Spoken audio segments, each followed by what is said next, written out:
Hi friends, welcome back. मैं हूं as a developer और आज की इस वीडियो में मैं आपको बहुत अच्छी और बेहतर चीज़ बताने वाला हूं। मैं आपको एक क्रेडिट फॉर्म बनाना सिखाऊंगा कि उसमें जो सेव बटन पे जो कोडिंग होती है उसके बारे में बताऊंगा।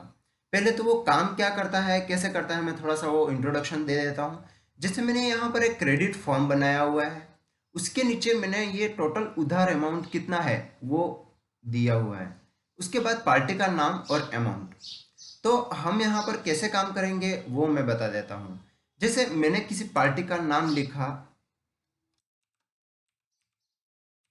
विनोद जैन। उसके बाद मैंने अमाउंट लिखा उसका 2,000 रुपये। अगर वो पार्टी मुझसे 2,000 रुपये ले गई है तो मैं 2,000 रुपये यहाँ पर लिख रहा हूँ। उसके बाद सेव कर दूंगा। देखो ये एंट्री यहाँ पर पहुँच गई है। उसके बाद इसका जो टोटल अमाउंट है वो 6,000 हो चुका और वो 6,000 रुपये यहाँ पर बता रहा है।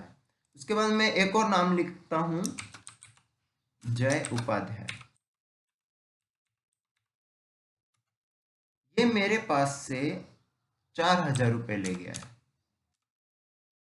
जैसे ही मैं एंटर करूंगा तो आप यहाँ पर देखना और यहाँ पर भी देखना और यहाँ पर भी देखना।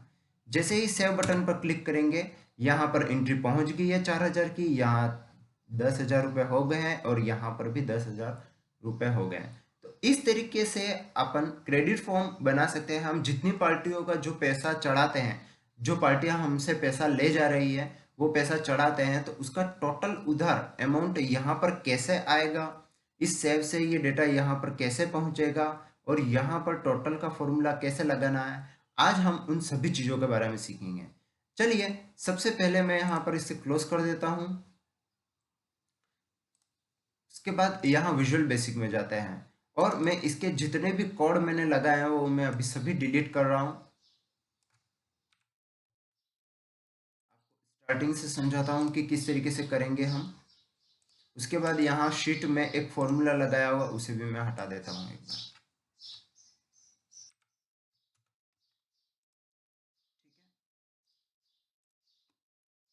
अब हम आ जाते हैं यहाँ विजुअल बेसिक में। विजुअल बेसिक में हम सबसे पहले जाएंगे सेव बटन पे। हमें सबसे पहला काम सेव बटन पे डेटा को उस शीट में पहुंचाने का करना है।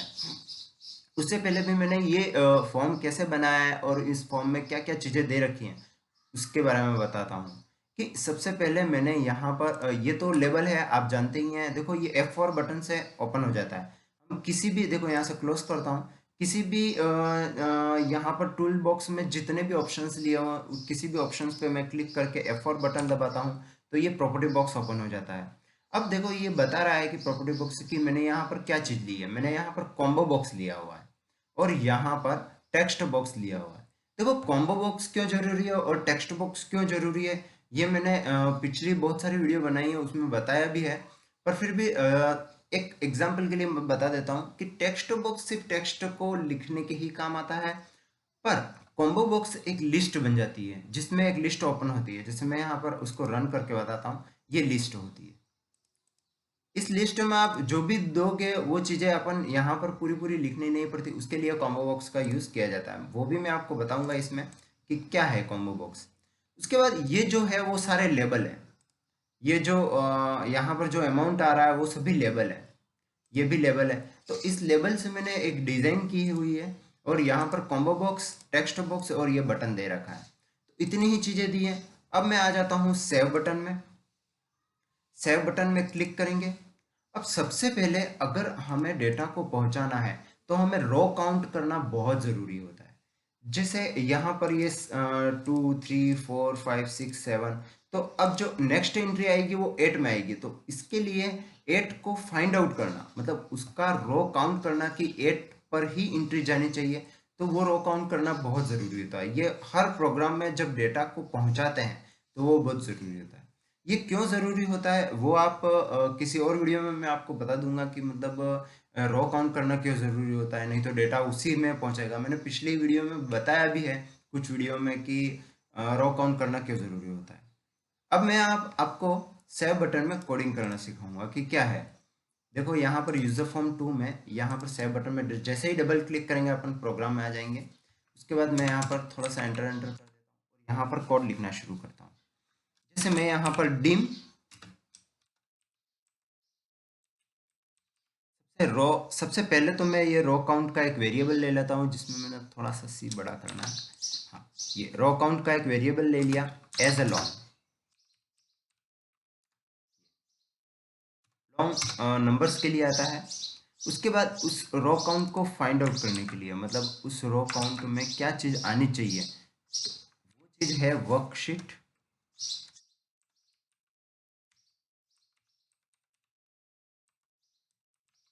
वर्कशीट में जो वर्कशीट है अपनी, जैसे मेरे यहाँ पर शीट 3 है। उसके बाद आता है रेंज।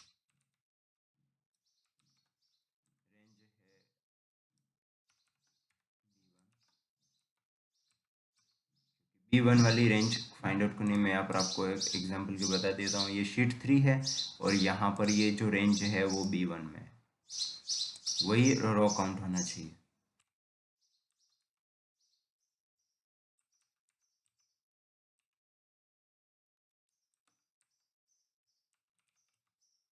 यहाँ पर हम लिख रहे हैं करंट रीजन। करंट रीजन मतलब जो करंटली है, अभी अवेलेबल है जो। उसके बाद रोज लिखेंगे। यहाँ पर बहुत सी बार गलतियाँ कर देते हैं कि यार रो लिख देते हैं और एस नहीं लिखते हैं, और उनके प्रोग्राम में गलतियाँ होती रहती है। जैसे मैं यहाँ पर ऐसे लिख देता हूँ, तो वो भाई ये जो सॉफ्टवेयर है वो बताता नहीं है, पर ऐसी गलतियाँ बहुत सी बार होती है। तो यहाँ पर एस ज़रूर लिखना, क्योंकि वो रोज काउंट करता है। यहाँ पर COUNT। इस तरीके से अपना ये रोज काउंट हो चुका है। अगर आप इसे देखना चाहते हैं कि क्या रोज काउंट हुआ है, तो आप देख भी सकते हैं एक मैसेज बॉक्स का कोड लगा के। उसके बाद मैं यहाँ पर आगे लिखूंगा विथ के बाद मैं यही वर्कशीट ले लूंगा।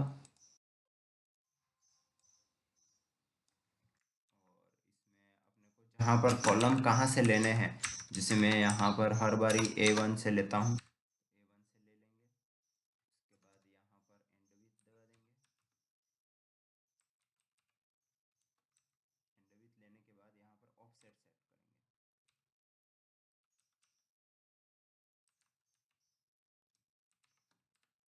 शुरू शुरू में आपको थोड़ा सा हार्ड पड़ेगा, पर ये जैसे ही आप प्रैक्टिस करोगे तो उसके हिसाब से ये इजी हो जाएगा। ये रो काउंट 8 जो है वो रो काउंट किया है। उसके बाद मैं यहाँ पर ये कॉमा लिख के, यहाँ पर जो कॉलम है अपना, जैसे फर्स्ट नंबर का कॉलम है, क्योंकि वो 0 से शुरू होता है। यहाँ पर मैं बता देता हूँ आपको, यहाँ 0 और 1, तो अपने को 1 कॉलम में जाना चाहिए, फिर 2 कॉलम में जाना चाहिए। तो वो चीज़ें हम यहाँ पर लिख रहे हैं। ये 1 लिख दिया, ये कॉलम लिख दिया। उसके बाद अपन क्या जाना चाहिए, तो उसकी वैल्यू। वैल्यू के लिखने के बाद अपन किसकी वैल्यू, तो यूजर फॉर्म में जो कॉम्बो बॉक्स बना हुआ है, यहाँ पर यूजर फॉर्म में जो ये कॉम्बो बॉक्स 1 और यहाँ पर टेक्स्ट बॉक्स 1 बना है, वो चीज़ें जानी चाहिए। पहले यहाँ पर कॉम्बो बॉक्स 1 की वैल्यू जानी चाहिए। तो मैं यहाँ पर लिख देता हूँ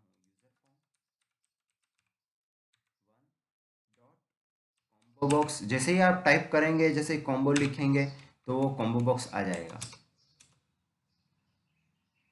जैसे मैंने यहाँ पर यूज़र फॉर्म 2 लेना है, क्योंकि यूज़र फॉर्म यहाँ पर 2 में अपन ने बनाया है, तभी वो आएगा।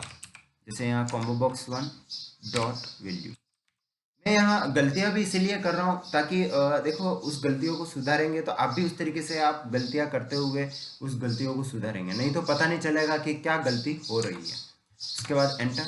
अब मैं इसी चीज़ को फिर से पेस्ट कर दूंगा नीचे। पेस्ट करने के बाद यहाँ पर जो वैल्यू चाहिए वो 2, कॉलम 2 होना चाहिए। तो ये कॉलम 2। उसके बाद ये कॉम्बो बॉक्स की जगह हमने टेक्स्ट बॉक्स लिया, टेक्स्ट बॉक्स आ चुका है। इस तरीके से हमने ये चीज़ें ले ली है कि डेटा को उस शीट में कैसे पहुंचाएं। इसे रन करके एक बार देख लेते हैं। देखो, यहाँ पर कोई भी नाम अपन लिखते हैं सबसे पहले, जैसे अरुण,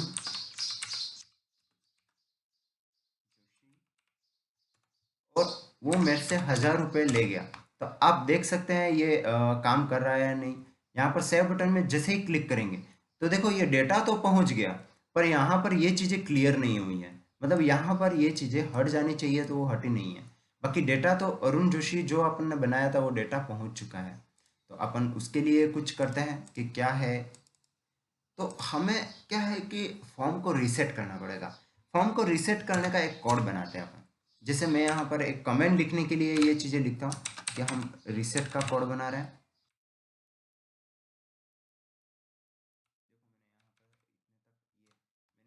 दिया है ताकि आपको पता चले कि हम अब लिख रहे हैं वो रीसेट का कोड लिख रहे हैं।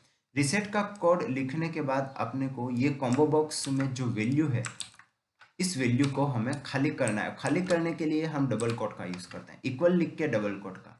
मैंने देखो कितने सिंपल तरीके से उसको लिखा हुआ है ताकि आपको समझ में आ जाए। ये इक्वल लिख के डबल कोट, तो ये दोनों कोड, ये कोड नहीं है, ये कमेंट है, एक सिंपल कमेंट जो रन नहीं करता है। उसके बाद अपन थोड़ा सा ये लाइन ले लेंगे ताकि अपन जैसे इसमें भी ये थोड़ा कोट लगा के ये लाइन ले लिया। उसके बाद ये रीसेट की स्पेलिंग यहाँ पर अपन मतलब ये कोड एंड हो चुका है, इस तरीके का अपन एक कमेंट लिख देते हैं ताकि अपने को पता रहे कि ये कोड यहाँ पर एंड हो चुका है। अब एक बार रन करके देखते हैं। जैसे यहाँ पर लिखेंगे, देखो ये सिलेक्शन दे रखा है तो उस सिलेक्शन को अपन शीट से हटा देते हैं। एक बार यहाँ पर क्लिक कर देते हैं ताकि अपने को अच्छे से पता चले कि क्या होगा। उसके बाद लिखेंगे हम जैसे तुषार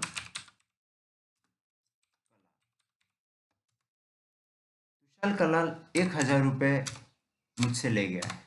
तो मैंने जैसे ही सेव किया, ये तुषार कलाल यहाँ पर सेव भी हो चुका है और यहाँ पर जो बॉक्स हैं, ये कॉम्बो बॉक्स और टेक्स्ट बॉक्स दोनों ही एम्प्टी हो चुके हैं, मतलब खाली हो चुके हैं। तो ये प्रोग्राम हमारा अच्छे से रन हो रहा है।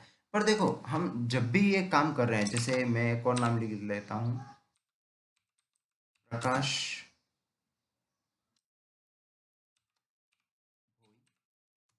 जो मेरे पास 2,000 रुपये ले गया है।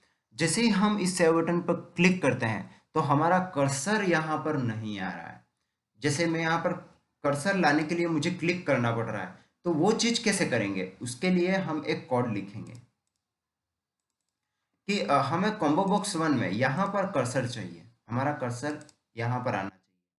उसके लिए मैं यहाँ पर एक कोड लिखूंगा जिसमें लिखूंगा user form 2 dot combo box 1 dot set focus. यहाँ पर हमें उस कर्सर को लाना है, तो इसके लिए हमें ये कोड लिखना है, सेट फोकस वाला। तो अब हम रन करके कोई नाम लिख के देखते हैं। जैसे नाम लिख रहा हूं मैं विवेक, विवेक भट्ट। वो मेरे पास से 4,000 रुपये ले गया है। जैसे ही मैं एंटर करूंगा या फिर सेव बटन पर क्लिक करूंगा या एंटर करूंगा, तो देखो आप देख सकते हैं ये कर्सर वापस आ चुका है। तो हमें नेक्स्ट एंट्री के लिए कर्सर वहां ऑटोमेटिकली आ जाए, वो वाला कोड हमने लगा दिया है। अब हम बात करते हैं इस टोटल अमाउंट की कि ये टोटल अमाउंट यहाँ पर कैसे आएगा और वो टोटल अमाउंट फिर वहां से यहाँ कैसे आएगा, यूजर फॉर्म पे कैसे आएगा, उसके बारे में हम सीखते हैं। तो उसको सीखने के लिए हम सबसे पहले यहाँ पर टोटल अमाउंट के इस सेल में क्लिक करेंगे। उसके बाद वहाँ एक फॉर्मूला लिखेंगे सम का। सम लिखने के बाद यहाँ पर देखो सम का फॉर्मूला लगा देने के बाद मैं यहाँ पर क्लिक कर रहा हूँ और उसको रेंज सेलेक्ट कर रहा हूँ। रेंज सेलेक्ट करने के बाद ये ब्रैकेट लगा दिया, आपको फॉर्मूला यहाँ पर दिखेगा देखो, और एंटर कर दिया। तो देख सकते हैं आपका इसका टोटल अमाउंट यहाँ पर आ चुका है। अब देखो यूजर फॉर्म पे वो टोटल अमाउंट नहीं आएगा क्योंकि अभी अपन ने कोड लगाया ही नहीं है। यूजर फॉर्म में जो भी चीज़ें यूजर फॉर्म में लानी है तो आपको उसके लिए कोडिंग की सहायता लेनी ज़रूरी है। तो मैं यहाँ पर कोड में एक कोड लिखता हूँ। उसके लिए मैं यहाँ यूज़र फॉर्म में डबल क्लिक, यूज़र फॉर्म पर डबल क्लिक करूँगा। उसके बाद उस पर डबल क्लिक करने के बाद यहाँ पर मैं इनिशियलाइज में जाऊँगा कि यूज़र फॉर्म इनिशियलाइज जैसे ही ओपन होता है, मतलब जैसे ही इनिशियलाइज होता है तब ये कोड रन होना चाहिए। तो मैं यहाँ इनिशियलाइज पे एक कोड रन कर रहा हूँ। मैंने ये ऊपर वाला कोड हटा दिया है, ये यूज़र फॉर्म का इनिशियलाइज कोड है, ये बटन का कोड है, आप देख सकते हैं। तो मैं यहाँ इनिशियलाइज में एक कोड लिखता हूँ, यूजर फॉर्म 2 डॉट, वो लेबल लेंगे जो लेबल था वो लेबल कौन सा था अगर याद नहीं है अपने को, तो हम यूजर फॉर्म में जाके उस लेबल पर जैसे ही क्लिक करेंगे और F4 बटन प्रेस करेंगे तो ये प्रॉपर्टी बॉक्स ओपन हो जाएगा। उसमें यहाँ पर उसका नाम दे रखा है लेबल 9। तो हम वापस कोड में चले जाएंगे, यहाँ पर क्लिक करके ये मैं कोड में आ चुका हूँ, लेबल और अपना लेबल कौन सा था 9, तो 9 सेलेक्ट कर दिया। ठीक है, उसके बाद डॉट कैप्शन, मतलब उसके कैप्शन का नाम चेंज हो जाना चाहिए, मतलब उसके कैप्शन में वो वैल्यू आनी चाहिए। इक्वल करके मैं कौन सी वैल्यू, तो वो अपन शीट पर देख लेते हैं। ये शीट पर F2 की वैल्यू, ये शीट 3 में यहाँ पर F2 की वैल्यू वहाँ पर आनी चाहिए। तो वो कैसे करेंगे, इक्वल लिख के यहाँ पर APPL होता है दिस वर्कबुक डॉट शीट्स, और कौन सी शीट है डॉट और रेंज में है F2 डॉट।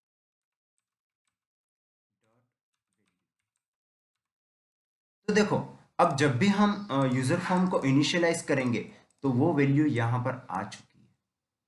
जैसे यहाँ 18,000 है तो वो 18,000।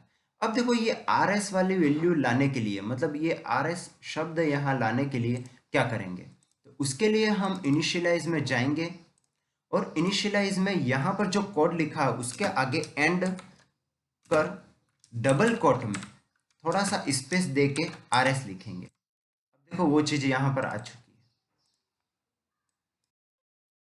देख सकते हैं यहाँ पर 18,000 RS, यहाँ पर भी 18,000 RS। तो इस तरीके से हमने जो शीट पर टोटल अमाउंट था वो यूजर फॉर्म में लेके आ गए हैं। अब देखो हमें कोई एक नई एंट्री करके देखते हैं कि वो वाकई में काम कर रहा है या नहीं कर रहा है। जैसे मैं यहाँ पर एक नाम लिखूंगा धैर्य रावल, और यहाँ पर मैं लिखूंगा धैर्य रावल ने मेरे पास से 3,000 रुपये लिए हैं। ये एंट्री तो हो गई, यहाँ पर 21,000 रुपये भी हो गए, पर यहाँ पर तो सिर्फ 18,000 रुपये। तो ये इसलिए हो रहा है कि हमने जो कोड लिखा है वो सिर्फ यूजर फॉर्म के इनिशियलाइज पे लिखा हुआ है, हमने सेव बटन में वो कोड नहीं लिखा हुआ है। तो हम वो कोड सेव बटन में भी लिखेंगे। जैसे यहाँ पर देखो सेव बटन वाला कोड यहाँ से यहाँ तक है और इनिशियलाइज का कोड यहाँ से यहाँ तक है। तो हम जो ये लाइन है, ये कोड की जो लाइन है वो यहाँ से कॉपी कर यहाँ सेट फोकस के नीचे पेस्ट कर देंगे। बस इतना सा ही करना है कि ये कोड हमें सेव बटन में भी चाहिए। अब जैसे ही हम इसे रन कर यहाँ पर कोई भी नेक्स्ट नाम लिखेंगे, जैसे मैं लिख रहा हूँ कार्तिक जैन। अब इसने मेरे पास से 3,000 रुपये लिए, तो मैं ये 3,000 की जैसे ही एंट्री करूंगा तो आप देख सकते हैं ये 24,000 रुपये यहाँ भी आ गए हैं और ये 24,000 रुपये यूजर फॉर्म पर भी आ गए। तो इस तरीके से आज हमने सीखा कि टोटल अमाउंट यूजर फॉर्म पे कैसे लाना है, सेव बटन से हमें डेटा को यूजर फॉर्म से शीट में कैसे ले जाना है, उसके बारे में सीखा। अब एक और नई चीज सिखाता हूं आपको कॉम्बो बॉक्स के बारे में।